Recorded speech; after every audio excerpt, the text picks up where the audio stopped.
What's up, everybody? My name is Aaron, and welcome to the Mad Maker Studio, and welcome back to Lamplight City. We have just leapt into case number 5.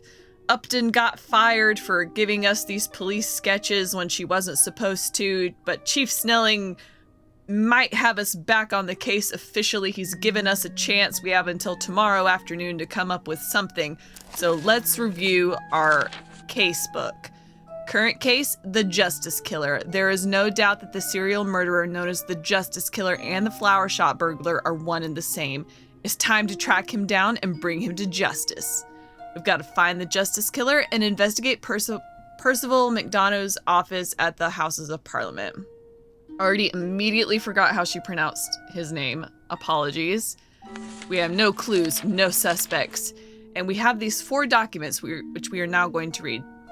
So the police report, Hannibal Kirkland.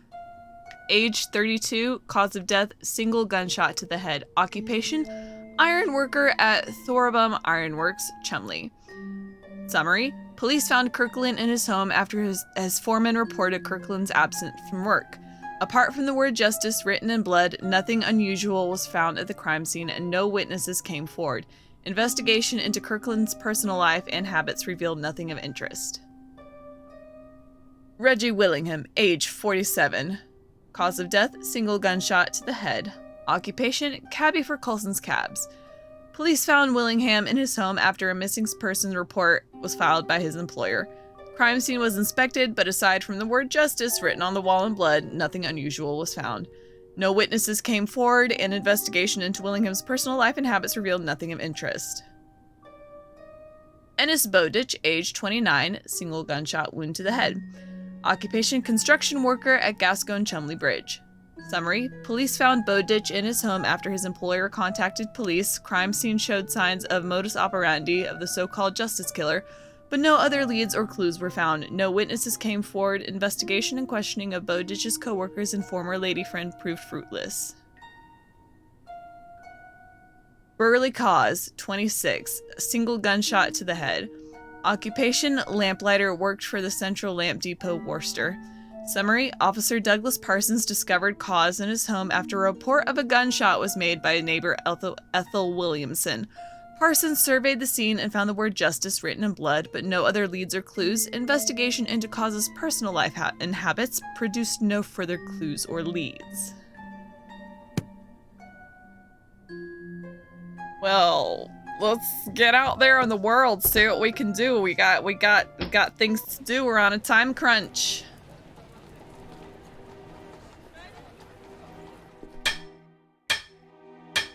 Remember, a black eye is not a badge of honor. Anyone picking a fight will be dismissed immediately. Well, that's hardly any fun, is it? A good old reliable hansom cab. Nothing fancy, just gets you from point A to point B. The way it should be. Good evening. Oh, it's you again. Small world. Indeed. Mr. Shaw, was it? That's right. What you doing here, bud? What brings you around to the cab depot? I wanted to ask you some questions if you can spare some time. Shouldn't be a problem. Did you know Reggie Willingham? Reggie? Sure, I knew him. Well, just as rather I didn't. Oh? Why do you say that? The man was a bore, a scoundrel, a no-good bounder. I wish he would tell us how he really felt. Only reason they kept him on here was because he was a good driver. So it's fair to say you didn't like him? Nobody did. When I heard he'd been killed, it wasn't exactly a surprise. If I treated people the way he did, I'd surely have a lot of enemies. Could you elaborate a bit on Mr. Willingham's behavior? Oh, he was a proud one. Thought he was God's gift to mankind. Always strutting around, bragging about how many gratuities he'd earned or how many fist fights he'd won against drivers from Phillips. He had the shortest fuse I've ever seen, too. Just looking at him the wrong way could set him off. I'd always laugh to myself when he'd brag about how many women he'd had in a week. Why is that? Because it was obvious he had to pay for the pleasure. A man like that isn't going to get a woman otherwise. I may not be a hit with the ladies, but even I know that being a bastard is a surefire way to drop 'em off. Are you still living in Pumblechook Place? I am, sir. Things are more or less the same, except Roger's not around anymore. Suppose he must have moved on. Hope he isn't planning on coming back, 'cause his paintings made for great kindling. Oh, I have a feeling he won't be. What can you tell me about Colson Cabs? Not a bad place, really. Only problem is the number of people always coming here for work. Lots of folks think driving a cab is an easy job that anyone can do, but that's not the case. You need to know this city like the back of your hand, and it helps to know how to drive. So we get lots of fellas starting here who don't have the slightest clue what they're doing. They don't last long. What about the automated cabs? Are those a problem for you? I prefer not to think about those. Colson has said he's got no plans to replace his fleet, so it's all that matters to me. I've heard a few rumors here and there about some murders in the Chum, but I haven't paid them much attention. There's plenty for me to worry about in my own life. Aren't you concerned for your safety? Not really. Well, I haven't done anything wrong. So if this loony's going around doing justice, nothing for me to worry about. He makes a good point. I think we need to get a better idea of what exactly these victims did to incur the wrath of our killer. I appreciate your time, sir. Pleasure's all mine. I thought about a career as a mechanic once. Glad I chose police work. Way less messy.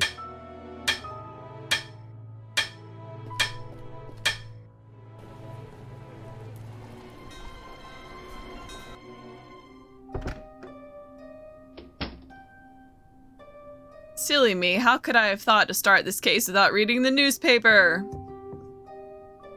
Atwood under fire for alleged cooping scheme. More controversy has emerged after Hart Leroy's landslide victory against Herbert Atwood as accusations of a pro-Atwood cooping scheme have emerged. Allegedly, Atwood's campaign hired men to find unsuspecting victims, ply them with alcohol, and then force them to vote multiple times in disguise in order to increase Atwood's chances of re-election. The victims were kept in a small room referred to as a coop and forced to change clothes several times in order to vote repeatedly. Once they served their purpose, victims were left in back alleys around the city, dazed and confused. Despite the efforts, it was not enough to secure Atwood's victory. The information comes from the alleged leader of a cooping gang who agreed to talk. Citizens fear mass murderer. The general mood around New Britannia is one of caution and fear, especially in Chumley. 4 victims so far have been claimed by the so-called Justice Killer, with no apparent motive or link between them. That's what makes it so frightening, said Chumley resident Simon Banks. You have no idea who's going to be next. It's gotten to the point where I stopped sweeping chimneys before sundown. When reached for comment, the New Britannia police offered no new information but encouraged citizens to remain vigilant and avoid answering their doors for strangers. Rumors of a nightly curfew have been swirling, but no confirmation has been given. Anyone with information regarding the identity of the killer is strongly encouraged to contact New Britannia police. Arrest made in tragic election night murder. Ronan Lespay, an employee of the Grips Home Taxidermy Shop, was murdered outside the Silent Raven pub in Chumley on election night. According to New Britannia police, the person responsible was Tom Puffin, choirmaster at St. Denis Cathedral. According to an unconfirmed source, Puffin mistook Lespay for his nephew, whom he had planned on killing, and accidentally murdered Mr. Lespay instead. He was allegedly under the influence of opium. Puffin was arrested on the charge of murder in the 2nd degree and is set to stand trial in November. Lespay was described by his sister as full of life and an avid fan of books and travel, although Mr. Lespay himself had apparently never left Vespuccia. Contributions to pay for Mr. Lespay's funeral expenses are being accepted. Gascon spiritualist arrested for fraud! Angela Maxwell, the leader of the spiritualist group in Gascon known as the Spectre Society, was arrested yesterday on charges of fraud after an extensive undercover operation by the New Britannia police discovered that she was exploiting her clients and robbing them of their money. Detective Lester Barnett attended several meetings under an assumed name during which he observed Miss Maxwell's ruse. She would claim her client was cursed, then offer healing services for a fee. The clients would then pay exorbitant amounts of money over a period of time to be cured, a representative of the New Britannia police offered this morning. We urge the public to be extremely wary of anyone claiming to be able to communicate with spirits or deceased loved ones. In reality, they often just prey on the grief-stricken and vulnerable. Damn, our girl Angela's out of a job now.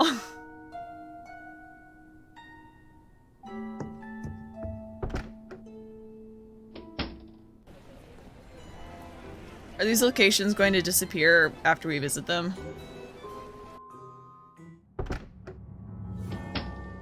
Fordham, what brings you to this delightful spectacle? Hello, Edwards. I'm investigating the Justice Killer.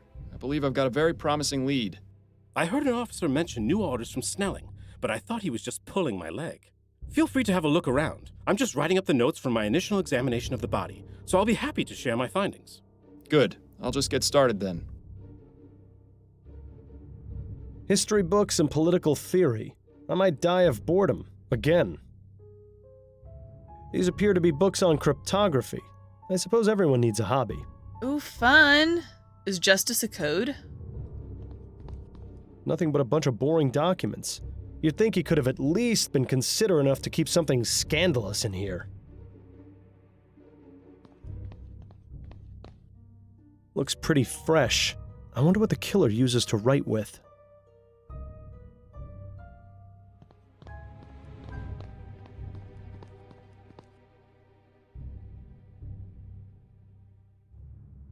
Nothing has been written in yet for next month. Curious. Okay. Leave it to a politician to hang a portrait of himself in his own office. No signs of forced entry that I can see. The murderer didn't come in through this window. The former Percival McDonough, being a good politician. McDonough. Got a moment, Edwards? Of course. What's on your mind? So, what was found at the crime scene? A dead body. Edwards. Hey, just trying to lighten the mood a bit.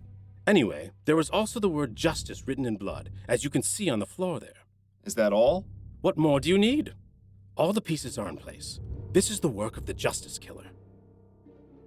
What did your examination of the body turn up? Apparent cause of death was a single gunshot to the head, exactly like all the other victims. The bullet is still lodged in his brain. I'll remove it once I transport the body back to the mortuary. Anything else? No personal effects of note, just a folded up piece of paper in his breast pocket.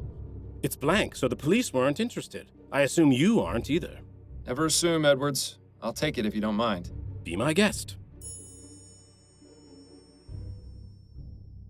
Did the police manage to learn anything during their investigation? Not much beyond what I've already told you. I think they were planning on speaking to the victim's wife, though. Did you get the address? I did, as a matter of fact. 1820 Kent Place. Now we get to deal with the grieving widow. Hopefully the officers who delivered the news got the worst of it. What's your take on this whole Justice Killer situation? It's giving me a lot of extra work, let me tell you. We haven't had a serial murderer in a long time. Not since that fellow who was poisoning people about 10 years ago. Ah, yes. Gascon Ghoul. Now there was a case. Any theories or insights regarding the killer's motive or identity? That's not really my specialty. If you want to get into that psychology stuff, you're better off talking to someone like Snelling. Does it feel good to be out of the office? As long as I have the chance to examine a body and learn something in the process, I don't care where I am. Though I do admit a preference to working in my own environment. Fieldwork can be a bit uncertain. There's so much more potential for contamination, especially with those clumsy officers trouncing about groping everything. Present company excluded, of course. Did you find an Easter lily anywhere? An Easter lily? Yes. The Justice Killer leaves one at every crime scene. Is that right? I never noticed. Neither did anyone else, apparently. So how does leaving a lily at the scene of the crime figure into all of this? I'm still trying to figure that out, but I think it might be important to understanding his motive. Well, be sure to let me know if you do figure it out. The thought process of killers is a twisted, curious thing. That's all for now, Edwards. Good luck with your investigation.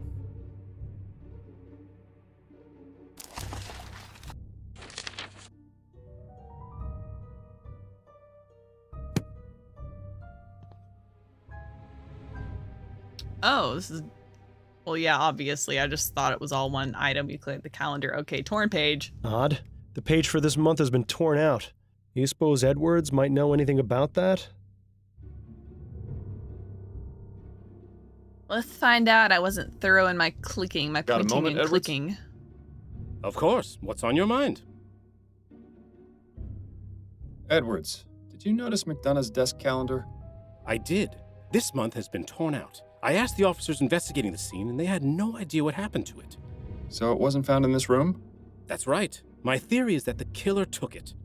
Which means there was probably something incriminating written on it. If only there was some way of knowing what it was. Miles, have you forgotten the oldest trick in the book? Just find a pencil and you'll have that information in no time. Edwards, do you have a pencil I might borrow? Of course. Take this one. Thank you. That's all for now, Edwards. Good luck with your investigation. Nice. A classic trick. Let's see if it works.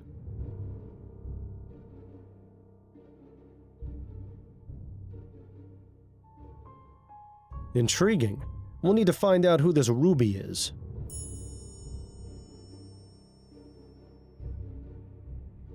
Is there any more? Or do we need to go fully over here? Aha! McDonough met with this person the night of the murder. I'll bet 500 crowns it's a false name, but at least it's something. It seems the killer didn't want anyone to know about this meeting with McDonough, and possibly not with Ruby either.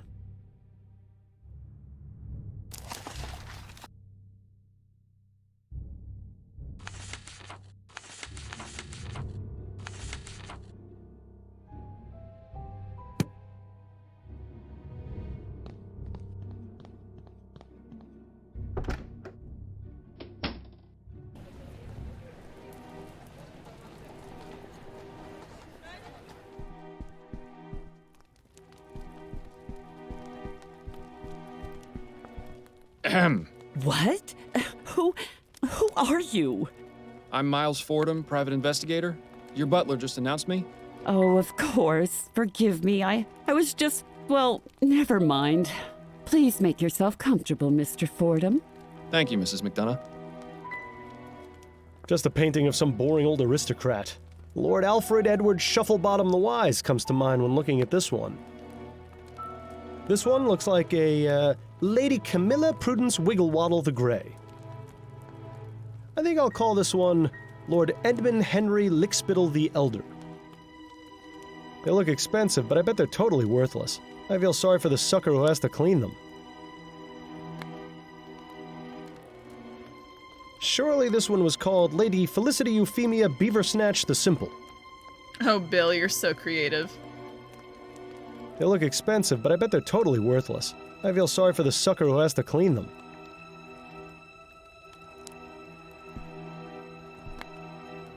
I appreciate you seeing me, Mrs. McDonough. I know you must be going through a difficult time right now.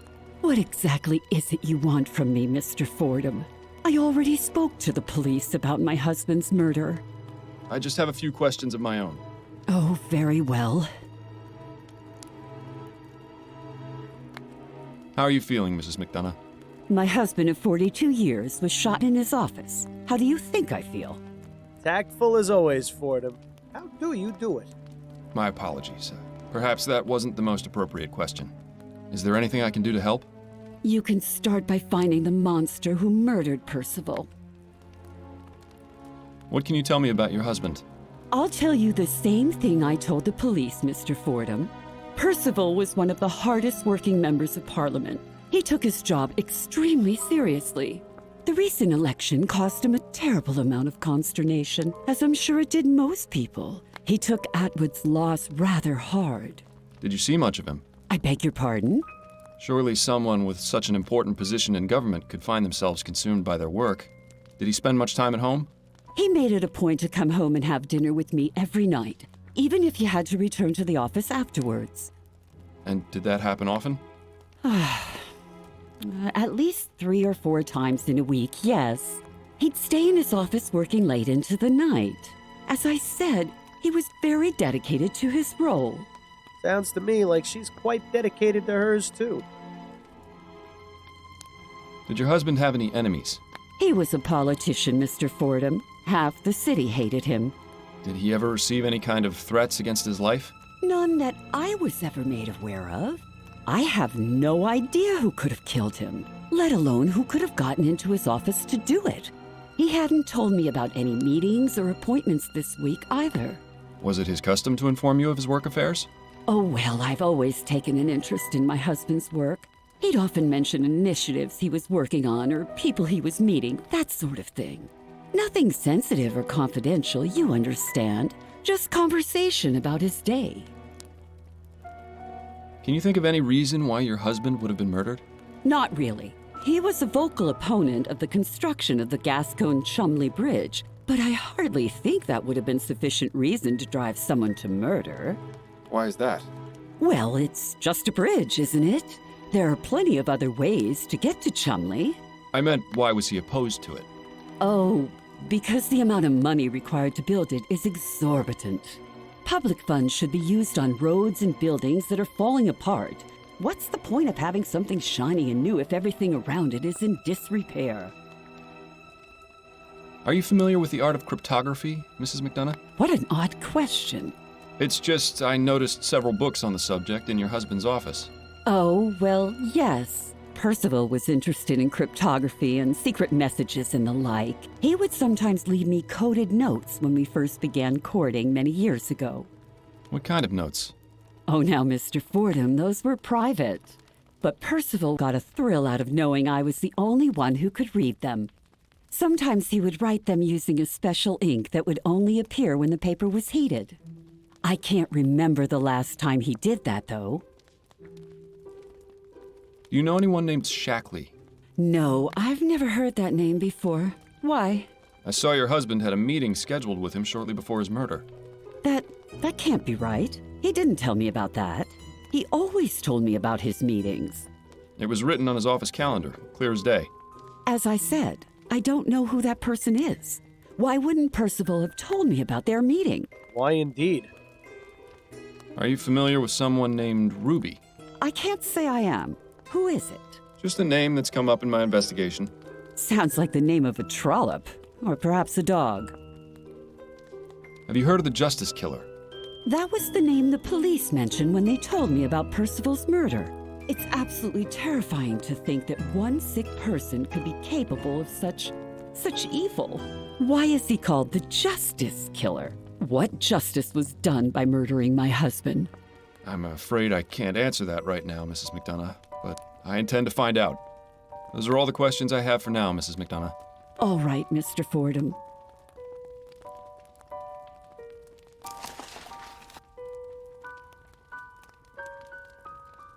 The speaking with her is still on our list, so we'll have to come back to her. Let's go check out the other locations.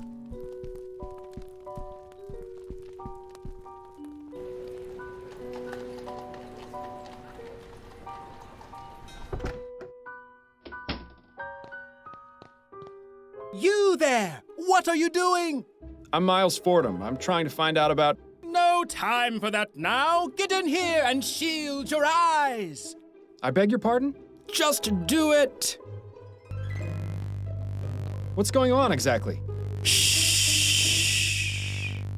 Everything ready, Alex? 3, 2, 1, go!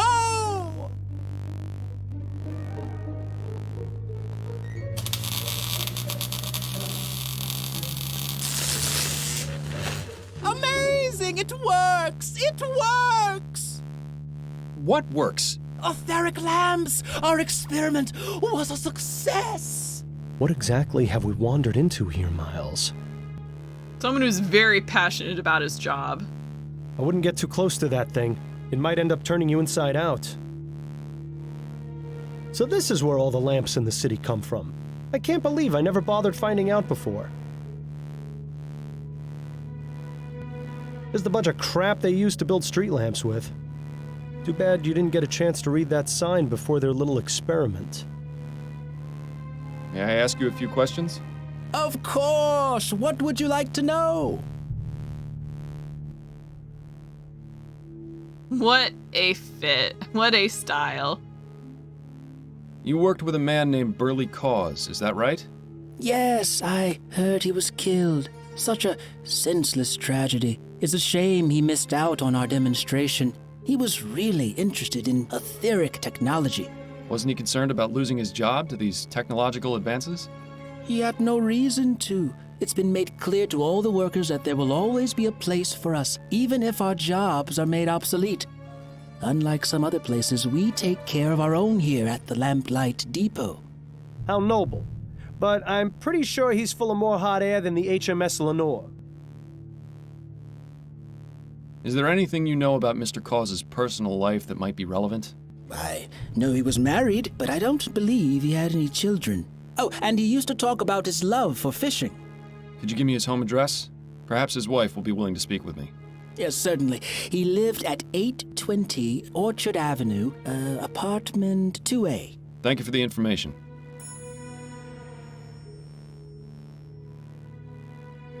Do you know any details about Mr. Caws's murder? Unfortunately, I don't. The police were here asking questions, but they didn't give me many details. Do you know of anyone who might have wanted him dead? Not at all. Burley was very friendly, always treated everyone around here with respect. You know, it's sad to think that for all our leaps forward, we're still really just a bunch of savages. Are you familiar with the Justice Killer? I've read about it in the newspaper. A horrible business. It makes me wish we could install more street lamps to keep this city safer at night. Someday, I hope to realize that dream. Then we'll really deserve to be called Lamplight City. You think brighter streets will stop serial murderers? It's well known that crime rates are lower in Lyon and Worcester, and they have many more street lamps per square mile. I'm sure it has absolutely nothing to do with the amount of wealth in those areas. Has to be all about the lighting. You mentioned something about etheric lamps? Yes! Weren't you paying attention to our demonstration? You have just witnessed history! What I witnessed was a blinding flash of light. Exactly! That flash was the result of years of painstaking research and experimentation. It means that not only does ethericity exist, but it can be used as a source of illumination. If these experiments continue to be successful, as I suspect they will, we'll have etheric street lamps before the end of the decade. Imagine lamps that burn twice as bright, 4 times as long. Oh, this will change everything. And if it's like anything else we've seen, it'll put a lot of people out of work, too. What is it you do here exactly? Oh, several things. This is the main hub of the city's Department of Illumination. It's really just a grandiose way of saying that this is where all affairs related to street lamps and public lighting are taken care of. But in addition to sending out lamplighters or mechanics to repair damaged lamps, we also do research into new methods of illumination. That's what my personal specialization is. I help develop and test more efficient ways of lighting our streets. I guess you could consider me a modern-day Prometheus. Yes. More like an everyday pretentious. Thank you. Your cooperation is much appreciated. Happy to help.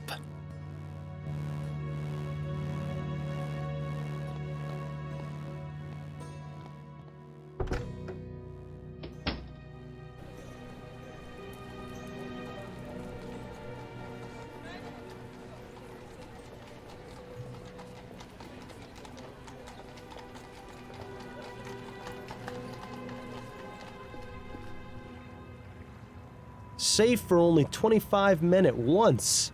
I used to draw the line at 2. They seem to be making pretty decent progress. I wonder if it would be any fun to tie yourself to that thing and go for a few spins. Nope. Excuse me. Hey, what are you doing here? This is a construction area. I'm Miles Fordham, a private investigator. I'm looking into the murder of a man who used to work here. Fordham? You the same man who got Laura Dupre arrested? Yes, that's right. Ah, good to meet you.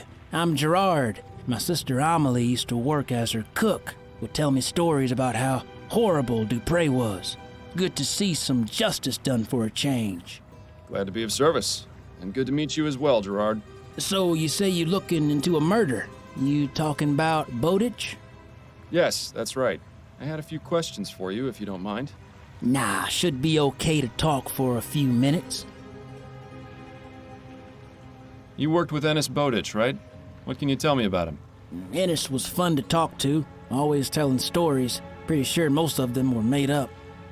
But it made time go by faster while we worked, and he made me laugh. We weren't really friends, but it's duller without him around, you know? Do you know what Bowditch did on his off time?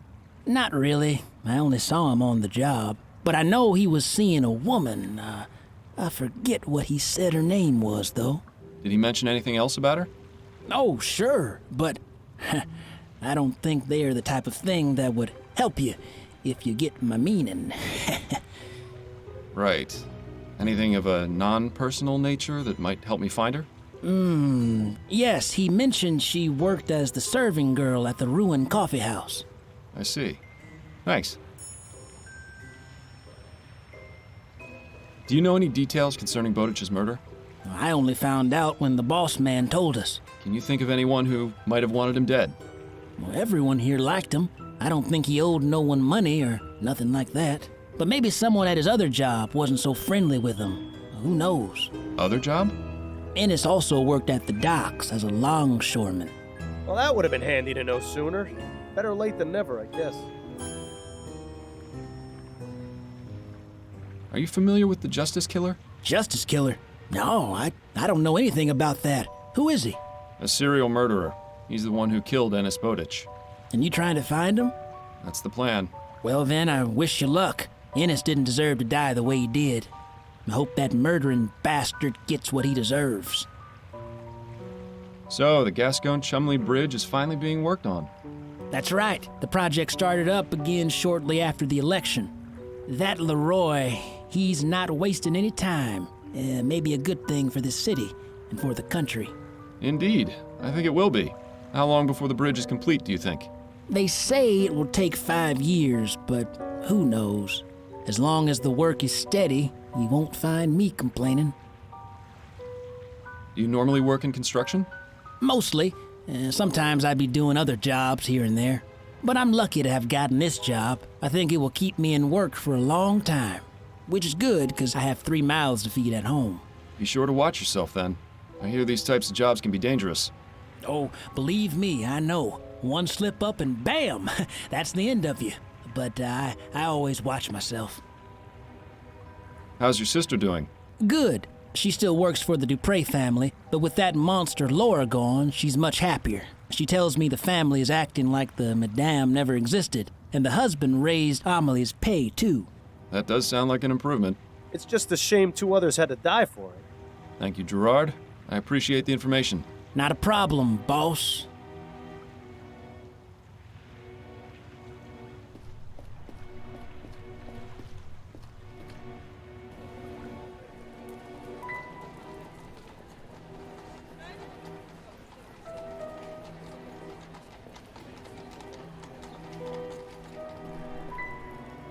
Let's get all like the 4 workplaces out of the way Well, that doesn't look good.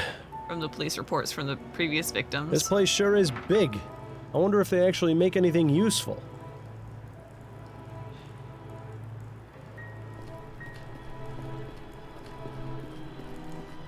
Excuse me, sir. Are you in charge here? Unfortunately. Who are you? This area isn't open to the public. I'm Miles Fordham, and I'm a private investigator looking into the murder of one of your workers. A private investigator, eh? And maybe you can help me out.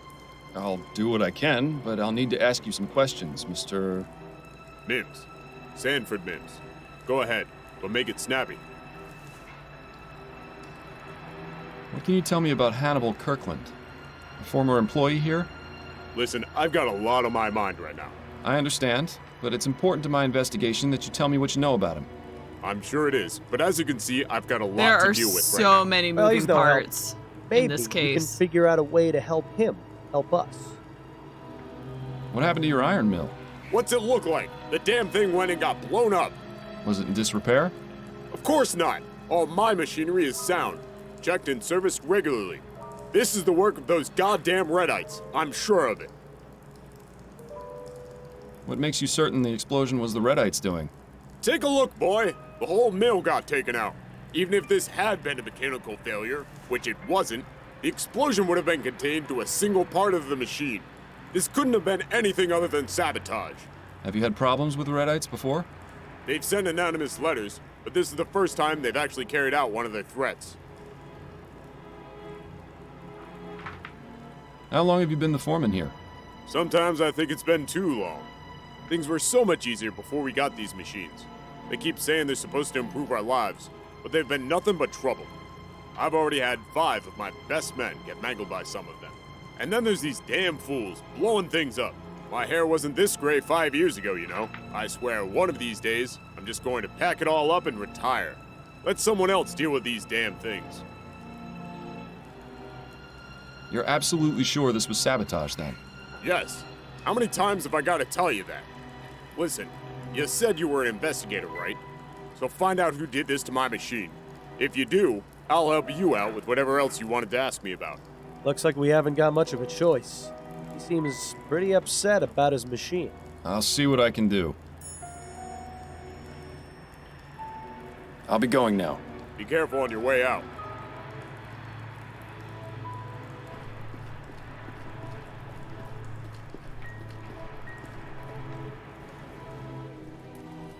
What if we talk to our mad scientist friend again? He seems like maybe he could be of some help. I don't know what. Maybe he could point us May to I another ask you a location. few questions? Of course! What would you like to know? Oh, okay, or we could ask about the Redites. With all these promises of technological advancement, have the Redites given you any trouble? Oh, those tech-fearing dolts. Yes, I'm sorry to say that we've gotten threats from them. They have yet to carry any out, which is unsurprising. How so? Groups like that are all bluster and no backbone. I've seen some evidence to the contrary. Is that right? Well, we've seen little beyond threatening letters, and I intend to make sure it stays that way. You have any of these letters I might have a look at? Yes, I have one. I'll give it to you before you leave. Thank you. Your cooperation is much appreciated. Happy to help. Here's that letter you were asking about. Well, I was expecting some help when we came back here, but I was not expecting you to get another clue. To the engineers of chaos and destruction, you are working in direct opposition to the natural order of things. These so-called improvements will be the downfall of our society. If you do not cease your unholy experiments, the Redites will be forced to take action. You have been warned. PF. Now that's interesting. Whoever wrote this letter signed it with initials. They can't have been so stupid as to make themselves so easily identifiable, can they? Well, you were of no help to me for the ironworks, fella. Gosh, there's so many locations. Okay. Sure, we'll work our way back up this way.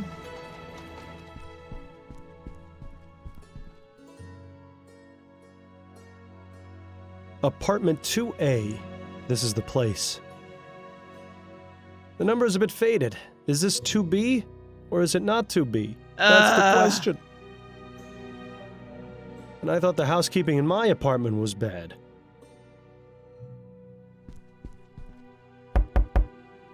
There doesn't seem to be anyone at home.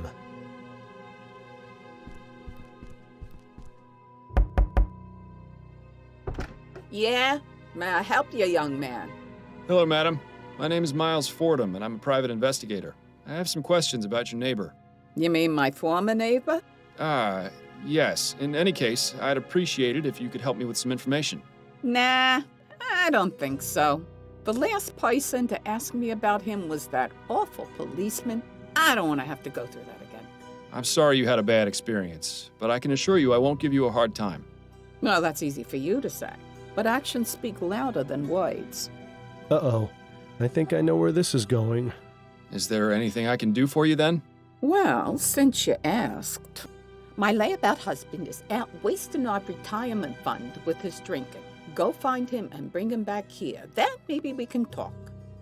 Oh, wonderful. Now we're playing babysitter. You'll find him at the Silent Raven. It's not too far from here. Yes, I know it. Good. My husband's name is Kurt Williamson. You tell him his wife Ethel wants him home at once. I'll do my best, Mrs. Williamson.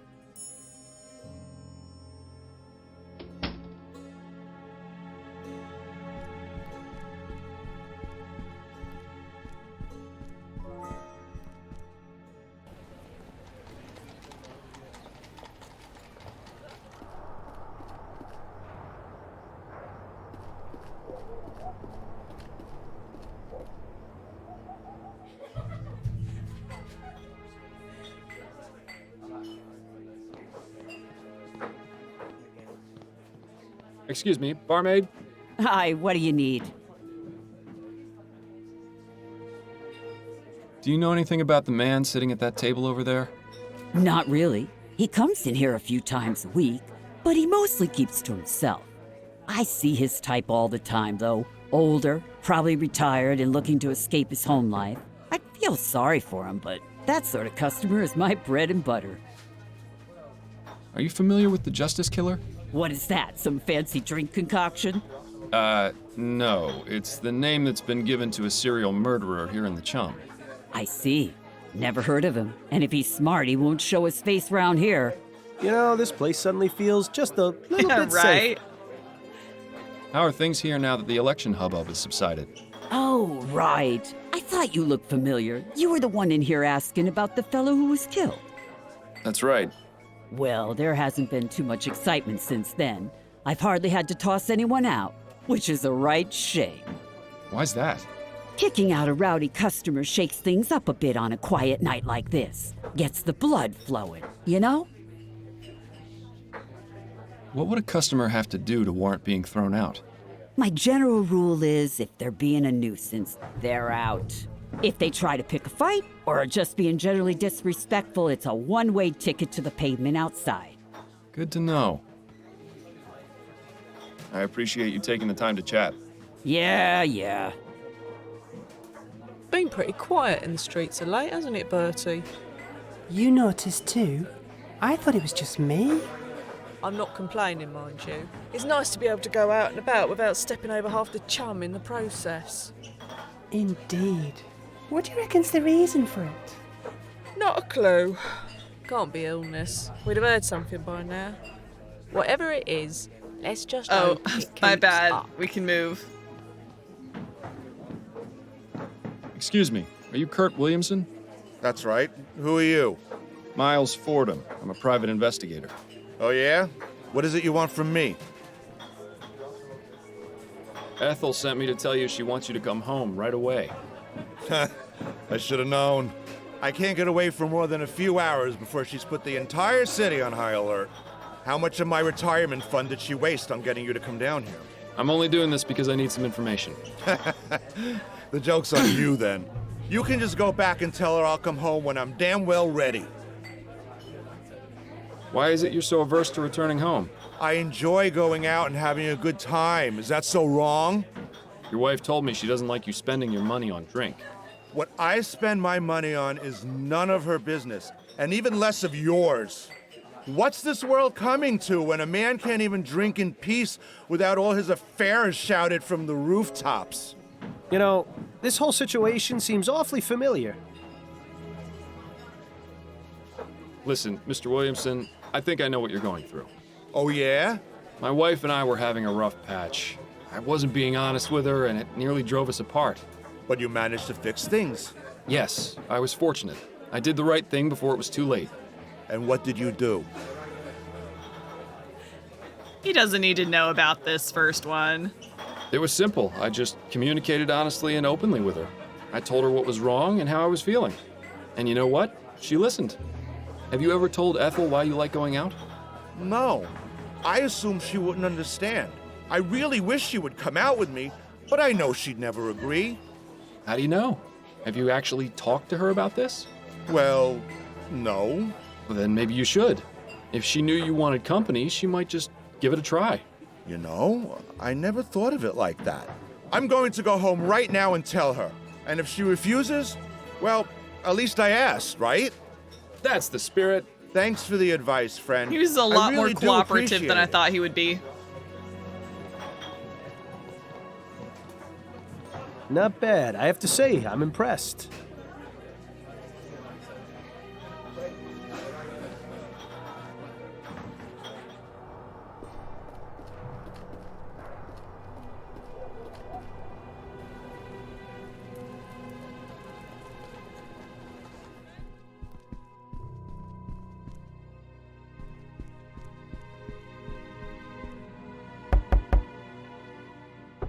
Ah, Mr. Fordham, thank you so much for getting Kurt back home. Don't mention it. Now, would you be willing to answer some questions? Why, yes, of course. Tell me what you know about Burley Cause. He and his wife hadn't been living next door very long, maybe 4 months or so. But I didn't talk to either of them very much. They weren't interested in being neighborly, I guess. It's a shame, really. Maybe if we had known one another better, something like this could have been prevented. What happened on the day Mr. Cause was killed? I was here at home, doing my knitting as usual. All of a sudden, I heard a loud bang. It sounded like a gunshot. I went and knocked on Mrs. Cause's door, but there was no answer. I did notice a smell, though, like flowers. Something seemed wrong, so I decided to report the incident to the police. Not long after that, an officer showed up and started asking questions. Awful man he was, so rude. I could report him, but I forgot his name. I think it started That's with Parsons for you. Parsons? Yes, that's him. He called for some more officers and they got into the apartment. That's when I found out Mr. Cause had been murdered. Where is Mrs. Cause now? I don't know, with her mother maybe. That's usually how it goes. You wouldn't happen to know where that is, would you? Afraid not, but there is one other thing. Yes? Don't say I told you this, but, well, I used to hear the two of them through my wall. I tried ignoring it since it's really none of my business, but it became impossible. What was it you heard? I don't believe they had a happy marriage. They'd have awful fights a couple times a week. What would they fight about? Oh, all sorts of things. The worst one was when she discovered he was going to a brothel. I think he might have hit her on a few occasions, too, but I can't be certain. I hope you don't think me a horrible old gossip, but I thought you might like to know. Not at all. I'm glad you told me. Spill the tea, sis. Are you familiar with the Justice Killer? You mean the serial killer who's been killing men in Chumley? That's the one. Nah, never heard of him. What? I'm just pulling your leg, Mr. Fordham. I like this one. She's got spirit. Unfortunately, I only know what I've read in the Gazette, but it's scary to think some maniac is loose on the streets doing such terrible things. And with Kurt going out by himself for hours at a time, oh, I don't like it one bit. How long have you been living here? Well, Kurt and I moved in shortly after we were married, so it's been about 34 years. Goodness, that's a long time to be living in one place. Yes, well, the building may be a bit run down, and it gets colder than cold in the winter, but the rent has always been cheap. You can't really ask for much more than that. I appreciate your time, Mrs. Williamson. Have a good day, Mr. Fordham. So we can't get in the apartment. There doesn't seem to be anyone at home. Okay. We gotta learn more about Reggie Willingham's personal life. Go back to speak with Miss McDonough. Identity of Ruby, ruined coffee house, Gascon Docks. Find out who sabotaged the iron mill at the Thorabum Ironworks. That is quite the to-do list, so I'm going to go ahead and end this video here of Lamplight City. Thank you so much for joining me. Please leave a like, comment, and subscribe if you haven't already. And as always, I hope to see you next time. Bye!